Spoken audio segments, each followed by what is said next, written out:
Luna, la petite chienne blanche, a déjà mordu 15 personnes. Mais c'était il y a quelques années déjà, et depuis, plus rien. Ça fait 2 ans que je l'ai et elle joue avec tout le monde. Elle voulait tuer tout le monde. L'entraîneur canin Alain Kioki réhabilite des chiens jugés dangereux. C'est surtout une question de temps, de discipline et de socialisation. Je l'isole au départ.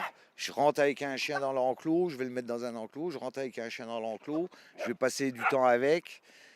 Après, je vais rentrer avec différents chiens, toutes races. Mais avant la rééducation d'un chien dangereux, il faut évaluer son état et son comportement. Je me trouve à la SPA des cantons où on accueille des chiens agressifs, des chiens violents. Comme vous voyez derrière moi, c'est ce qu'on appelle la zone quarantaine, donc la zone où justement là, on héberge des chiens qui ont eu un comportement violent, un comportement agressif. Et avec moi pour en parler, le directeur de la SPA, Carl Girard. On est aussi accompagné d'un autre ami qui s'appelle Omar. Ouais. Justement, pouvez-vous me dire un peu là, comment on évalue un chien qui, comme Omar, est considéré comme un animal dangereux? Écoute, s'il n'y a pas eu de morsure, dans le fond, nous, ce qu'on fait, c'est qu'on crée divers contextes pour voir comment le chien réagit.